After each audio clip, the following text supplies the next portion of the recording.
नमस्कार, मेरा नाम ज्ञानेश्वर है और आप देख रहे हैं लाइव सीरीज। देखिए, इस वक्त की सबसे बड़ी खबर, महागठबंधन की ज्वाइंट पीसी हो गई है। बिहार में विपक्षी एकाधिकार है और महागठबंधन की सीटों का ऐलान कर दिया गया है। कौन सी पार्टी कितनी सीटों पर लड़ेगी? तो कांग्रेस 70 सीटों पर लड़ेगी। कांग्रेस जिन 70 सीटों के लिए अड़ी हुई थी, कांग्रेस जो कह रही थी कि 70 से एक कम सीट नहीं लेंगे, तो राजद को मानना पड़ा है कांग्रेस बिहार विधानसभा चुनाव में 70 सीटों पर अपना प्रत्याशी उतारेगी। ये सीटें कौन कौन होगी, कुछ देरी के बाद पता चल सकता है, कुछ घंटे भी लग सकते हैं।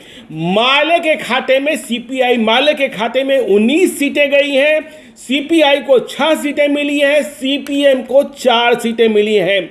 आरजेडी के पास 144 सीटें हैं और इन सीटों में से ही वीआईपी मतलब मुकेश सहनी की पार्टी, विकासशील इंसान पार्टी और झारखंड मुक्ति मोर्चा का एडजस्टमेंट किया जाना है।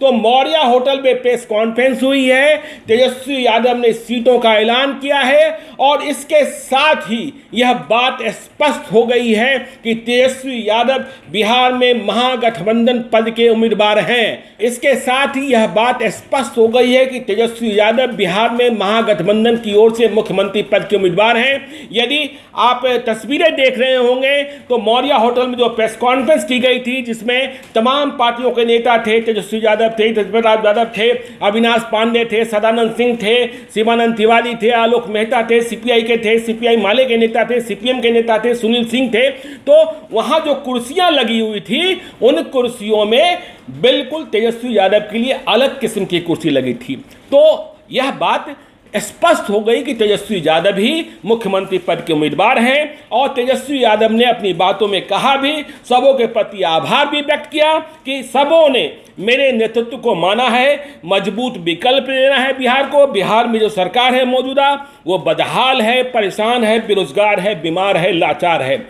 और बिहार की जो सरकार है आईसीयू है।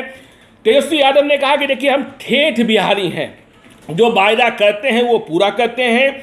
डीएनए भी मेरा जो है बहुत ही शुद्ध है और जो बिहार की मौजूदा सरकार है वह वैसी सरकार है जिसे आप, यदि पानी कहीं जम जाता है तो देखते हैं कि उसके बाद जब पानी जम गया तो कीचड़ और काई लग जाता है। तो बिहार की सरकार में कीचड़ और काई लग गया है। महागठबंधन की जो सरकार आएगी वह नदी की धारा की तरह शुद्ध सरकार होगी।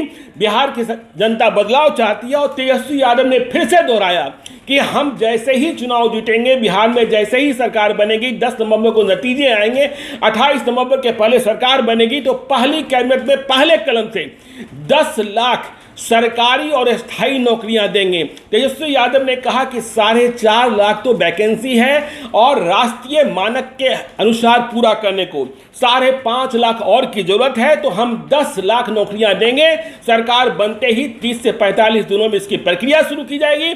और इसके साथ ही तेजस्वी यादव ने बड़ा ऐलान किया कि सरकारी नौकरियों में भर्ती के लिए जो आवेदन प्रक्रिया है, जो फीस लेने की प्रक्रिया है फॉर्म के लिए, वह फीस नहीं ली जाएगी। तो ये बड़ा ऐलान। लेकिन महागठबंधन की प्रेस कॉन्फ्रेंस के बाद भी सवाल यह अधूरा रह गया है कि आखिरकार वीआईपी को मतलब मुकेश सहनी की पार्टी को कितनी सीटें मिली है। देखिए, मुकेश सहनी को लुभाने की कोशिश करी तेजस्वी यादव ने। उन्होंने अपने संबोधन में तेजस्वी यादव को बड़ा भाई कहा और बाद में यह कह दिया कि देखिए 144 सीटें हैं, इनमें से मुझे विकासशील इंसान पार्टी मतलब बड़े भाई की पार्टी मुकेश सहनी की पार्टी को और झारखंड मुक्ति मोर्चा को। देखिए, झारखंड मुक्ति मोर्चा, झारखंड में सत्तासीन झारखंड मुक्ति मोर्चा की सरकार को भी बिहार के महागठबंधन में शामिल किया जा रहा है।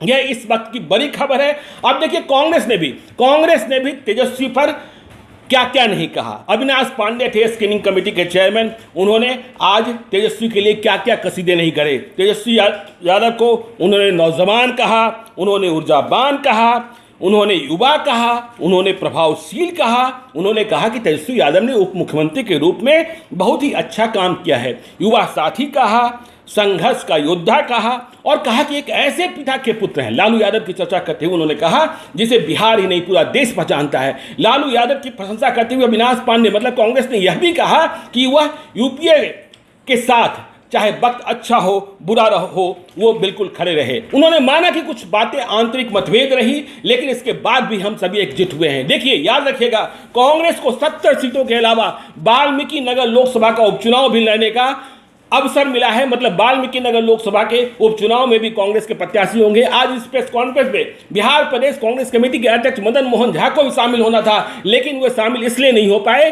क्योंकि वे स्वयं नामांकन का पर्चा भरने दरभंगा चले गए थे। वे बिहार विधान परिषद का चुनाव लड़ रहे हैं, बेगूसराय शिक्षक निर्वाचन क्षेत्र से वे उम्मीदवार हैं। तो यह एडजस्टमेंट किया जाएगा।